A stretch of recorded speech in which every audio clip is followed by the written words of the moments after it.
ఇప్పుడు చాలా మంది రియల్ ఎస్టేట్ కంపెనీ వాళ్ళు కస్టమర్లని ఆకర్షించడానికని ప్రీ లాంచింగ్ ఆఫర్స్ అని పెడుతూ ఉంటారు కదా! అసలు వీటిని నమ్మొచ్చా? అంటే అమ్మాయిగా రకరకాలుగా వాళ్ళ కంపెనీని బట్టి, వాళ్ళ వెంచర్స్‌ని బట్టి, వాళ్ళ దాన్ని బట్టి అంటే వాళ్ళు ఎట్లా ఆలోచిస్తారంటే వాళ్ళు కొన్ని కోట్లు, కొన్ని లక్షలు పెట్టి ఒక ఆఫీస్ పెట్టాలి. ఒక హ్మ్. వెంచర్ ఎయ్యాలంటే కూడా మామూలు విషయం కాదు.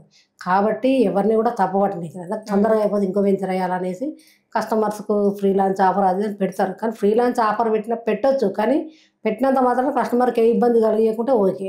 కానీ కస్టమర్ ఇబ్బంది కొన్ని ఫేస్ చేస్తున్నారని వింటున్నాము. కానీ మన దాంట్లో అట్లా లేదు. మనం ఆఫర్స్ ఏం పెట్టామో ఉన్నదే చెప్తాము. లీగల్‌గా చెప్తాము. సబ్జెక్ట్ చెప్తాము.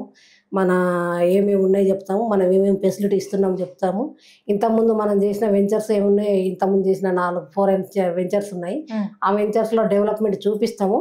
సేమ్ అవి చేసిన 4 వెంచర్లు చేసినోళ్ళం ఇవి చేయలేమా? దీంతో 5, 6 వెంచర్ ఇది. యెస్. ఇవి కూడా చేస్తాం కదా! వెంచర్ స్టార్ట్ చేసినామంటే హ్మ్. 70% డెవలప్‌మెంట్ అయిపోయిన తర్వాతనే స్టార్ట్ చేస్తాం వెంచర్ లాంచింగ్ తప్ప హుహు. ఏం ఉత్తగా ల్యాండ్ మీద ఏం చేయము. ఎప్పుడు కూడా. మన అదిరేణి గ్రూప్‌లో ఎప్పుడు కూడా కనీసం మనం వెంచర్ లాంచ్ చేసేటప్పుడు హ్మ్. ఒక 75% డెవలప్‌మెంట్ అన్నీ ఇచ్చిన తర్వాత స్టార్ట్ చేస్తాం. నైస్.